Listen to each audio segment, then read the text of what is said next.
Hello to all, स्वागत है आपका इस यूट्यूब चैनल के अंदर।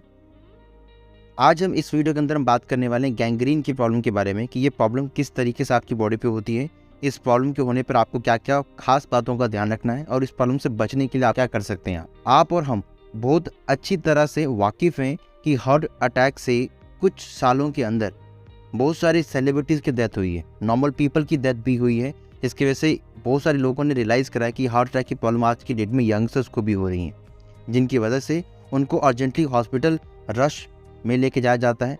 वहाँ पे उनका ट्रीटमेंट होता है। डॉक्टर अपनी जितनी कोशिश हो सकती कोशिश करता है उन लोगों को बचाने की, बट अगर कंडीशन सिवियर हो, बहुत ज़्यादा क्रिटिकल हो, तो डॉक्टर भी इसमें कुछ नहीं कर पाता है। क्या होता है हार्ट अटैक और ये क्यों होता है?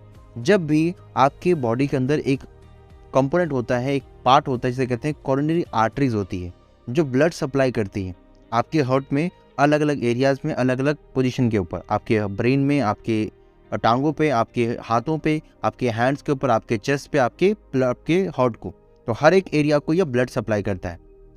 इसमें कोलेस्ट्रॉल के पार्टिकल्स अगर जमा होने लग जाएं और कॉर्टिकल्स के जितनी भी पार्टिकल्स जितने भी अगर आपकी स्किन में जमा हो रहे हैं तो वो ब्लॉकेज करना स्टार्ट कर देते हैं आपके वेसल्स के अंदर, आर्टरीज के अंदर, जिसकी वजह से ब्लड सप्लाई का जो प्रोसेस है वो रुक जाता है। जब ब्लड सप्लाई का प्रोसेस रुकेगा, ब्लॉक हो जाएगा, ब्लॉक होने की वजह से हार्ट अटैक की प्रॉब्लम लोगों को आ सकती है और उनको फील होती है। जब भी ब्लड की सप्लाई हार्ट तक नहीं पहुंचेगी तो कहीं ना कहीं ये प्रॉब्लम आपको देखने को मिलेगा कि उनका हार्ट काम करना बंद कर देता है और इंस्टेंटली उनको हार्ट अटैक आने की वजह से उनकी डेथ हो जाती है। उनको कभी ये पार्शली पेन होता है एक्सरसाइज करने के टाइम, उसको कहते हैं एंजाइनल पेन। तो ये चीज़ ऐसी पेन है जो कि सिर्फ आपको स्टार्टिंग फेज में दिखेगी। सो सही समय पर अगर आप इसका ट्रीटमेंट ले लेते हैं, ट्रीटमेंट लेना बहुत ज़रूरी भी है, तो अगर आप वो लेते हैं तो अदरवाइज़ इसके कॉन्सिक्वेंसेस को इरिवर्सिबल करना पॉसिबल नहीं है, तो डेथ आपका लास्ट स्टेज रहता है। तो इसको सीरियसली लें, इस वीडियो को आप सीरियसली लें। अगर आप चैनल पर नहीं हो तो फटाफट चैनल को सब्सक्राइब कर लें, बेल आइकन को प्रेस करें ताकि इस तरह की इन्फॉर्मेटिव वीडियोज़ आप कभी भी मिस ना कर सकें। सो हम थे इस टॉपिक के ऊपर, जो कोरोनरी आर्टरीज रहती हैं वो डिजीज़ में आपकी बन जाती हैं और उसके अंदर जब ये सारा कोलेस्ट्रॉल जमा होना स्टार्ट हो जाएगा तो आपको ये टोटल ब्लॉक करना स्टार्ट करेगा।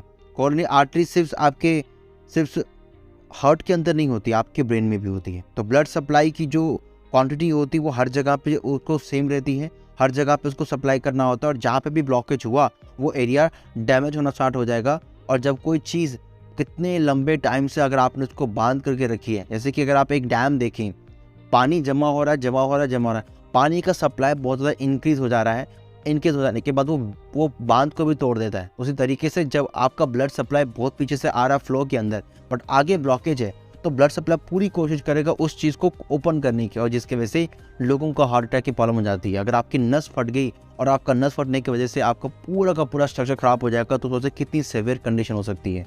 तो उस कंडीशन तक ना पहुँचे, आपका ब्रेन उस तरीके की चीज़ों को ना हैंडल करे, आप पैरालिसिस की प्रॉब्लम तक ना पहुँचे, तो इसलिए आपको खास ध्यान रखना है।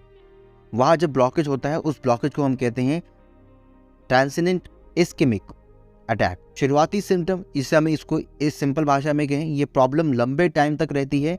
देन इसमें इस्केमिक ब्रेन जो स्ट्रोक्स होते हैं वो आपकी बॉडी पर होना स्टार्ट हो जाते हैं, जो पैरालिसिस और डेथ सिम्टम का कारण बनते हैं। नाउ वीडियो जो हमारा है वो है गैंग्रीन के ऊपर।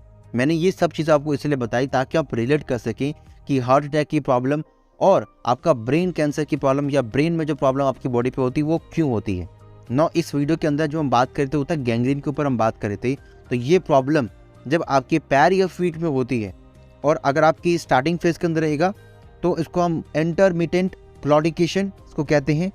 इसमें आपको हल्का हल्का पेन होता है और आप चल नहीं पाते। अगर आप थोड़ा सा भी फीट को मूव करेंगे तो आपको पेन होना स्टार्ट हो जाएगा। सो लेग्स में अगर ये होगा एग्निना, स्टार्टिंग में होगा तो उसको हम एग्निना पेन कहते हैं, जो कि स्टार्टिंग फेज में रहता है। बट जब ये प्रॉब्लम सीरियसली बन जाती है और सिवियर बन जाती है प्रॉब्लम, तब जाके ये प्रॉब्लम आपकी गैंग्रीन और अल्सर का प्रॉब्लम बन जाता है।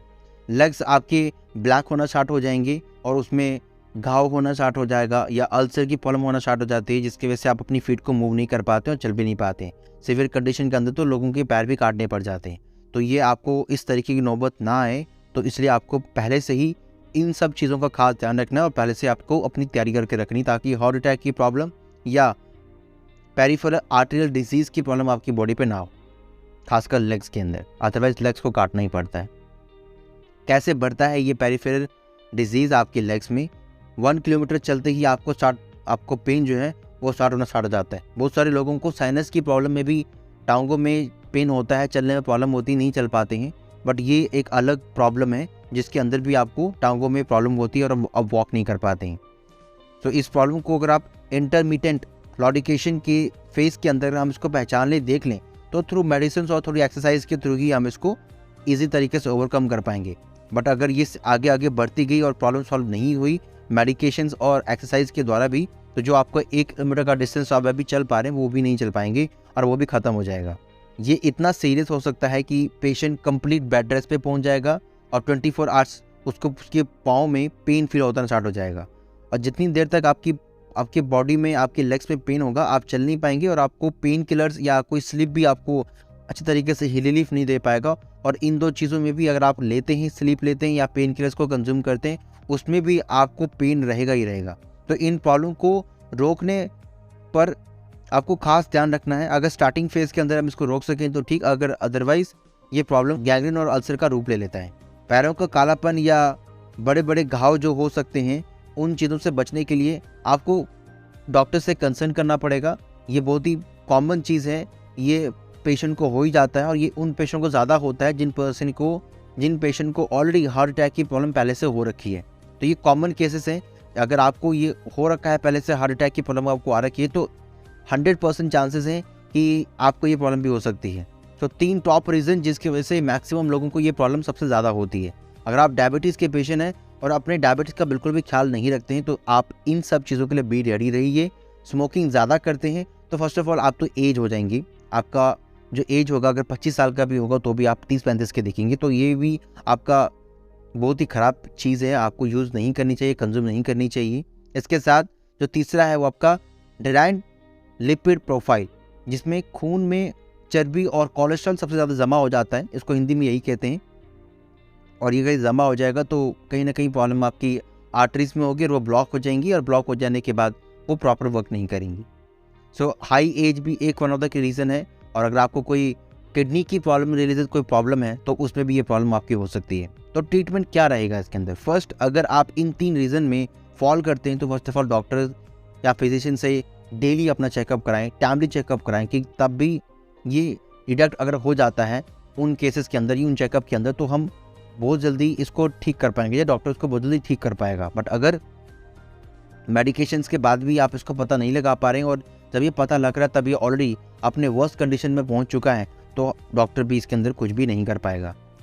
सो आपको इन वीडियोस में एम्पुटेशन वर्ड बहुत ज़्यादा सुनने को मिल रहा होगा। मैं आपको डराने की कोशिश नहीं कर रहा, बट ये है कि एम्पुटेशन एक ऐसा प्रोसेस है जिसमें आप एक नकली टांग तो लगा देते हैं।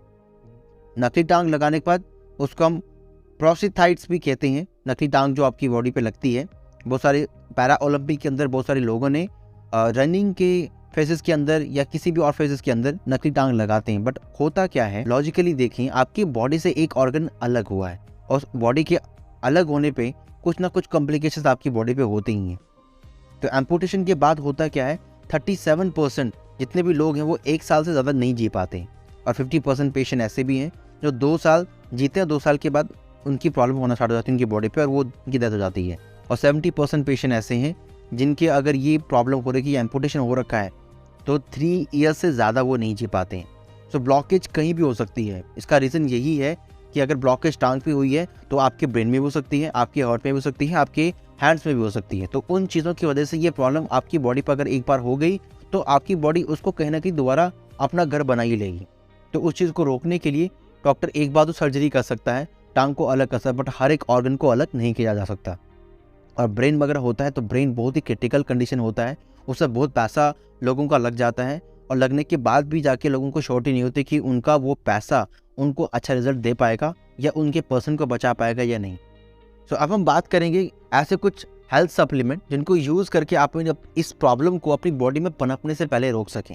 ये सभी प्रोडक्ट जो हैं कोई भी मेडिसिन नहीं है, कोई दवाइयाँ नहीं है, ये हेल्थ सप्लीमेंट है जिनको आप यूज़ करके अपनी हेल्थ को, अपनी लाइफस्टाइल को और इम्प्रूव कर सकते हैं। अब हम बात करते हैं एटॉमी के अंदर ऐसे कौन कौन से प्रोडक्ट हैं जिनको यूज़ करके आप अपनी इस गैंग्रीन की प्रॉब्लम को कुछ हद तक कम कर सकते हैं। ये हेल्थ सप्लीमेंट है बट इनके रिजल्ट और नॉमरेस हैं, अलग अलग एरियाज़ में इनको हमें इससे रिजल्ट मिले हैं, जहाँ पे दवाइयाँ भी रिसर्च नहीं दिखा पा रही हैं या रिजल्ट नहीं दिखा पा रही हैं। तो अगेन ये हेल्थ सप्लीमेंट इनको यूज़ करें, डॉक्टर की सलाह के साथ ही आप यूज़ कर सकते हैं। अगर डॉक्टर ने दवाइयाँ आपको रेकमेंड करी है तो उनको भी आप यूज़ कर सकते हैं, उनके साथ इन चीज़ों को हेल्थ सप्लीमेंट्स को आप ऐड कर सकते हैं। 100% नेचुरल सप्लीमेंट है, इनको यूज़ करके आप अपनी हेल्थ को इम्प्रूव कर पाएंगे। आप मॉर्निंग में उठते ही 20 ml ट्वाइस पर डे आपको लेना है। 60 पैकेट होते हैं एक पैकेट के अंदर, तो हेमोहिम आपको 20 ml लेना है और लेने के बाद आपको 2 ग्लास वार्म वाटर आपको कंज्यूम करना है, जिससे आपका इफेक्ट आपकी बॉडी पे हेमोहिम का बढ़ सके। इसके साथ एल्गी ओमेगा 3 2 टैबलेट्स आपको कंज्यूम करनी होती है 3 टाइम्स आफ्टर मील, और एटॉमिक स्पिरुलिना 2 टैबलेट्स आपको कंज्यूम करनी है 3 times after meal. Last but not the least, sunscreen आप उस एरिया पे अप्लाई कर सकते हैं, या सनस्क्रीन आप अपने कुछ एरिया पे अप्लाई करें जिससे आपका जो स्किन है वो स्किन हमेशा साफ रहे, उसमें किसी भी तरह का कोई भी अलग तरीके का टेक्सचर का कोई निशान या कोई ब्लैकिश एरिया उसमें ना पड़े। क्योंकि अगर वो सन की तरफ एक्सपोज होगा तो सन की तरफ एक्सपोज होने के बाद वो एरिया और डार्क होना स्टार्ट हो जाएगा। तो SPF आपको बचाने में हेल्प करेगा। अगर आप बाहर निकलते हैं या बाहर बैठते हैं या कहीं पे जाते हैं तो आप उस एरिया को सेव करके रखें, अल्ट्रावायलेट रेज से बचा के रखें, ताकि वो आपकी स्किन को और हार्म ना कर सके। सो आई होप आपको एटॉमिक का ये वीडियो बहुत ज़्यादा बेनिफिशियल लगा होगा, और इस वीडियो के अंदर आपने बहुत सारी बातें ऐसी सीखी होगी जिसके थ्रू आप अपने बिजनेस को और इम्प्रूव कर पाएंगे। चैनल पर न्यू हो तो चैनल को सब्सक्राइब कर लें, बेल आइकन को प्रेस कर लें, ताकि आपसे वीडियो की कोई भी नोटिफिकेशन मिस ना हो जो भी हम इस चैनल के ऊपर अपकमिंग वीडियोस अपलोड करने वाले हैं। इस वीडियो के अंदर इतना ही, मिलता है आपको नेक्स्ट वीडियो में। Thank you so much. आप कुछ भूल रहे हो। ईमानदारी से बताना, करना है नहीं करना? तो करो ना भाई, क्यों नहीं कर रहे? अच्छी बात बोली, आपको अच्छी लगी तो ऐसे थोड़ा मार दीजिए हाथ, आप थोड़ा सा मार दीजिए। क्यों कष्ट हो रहा है आपको? अगर अच्छी लगी मार दीजिए।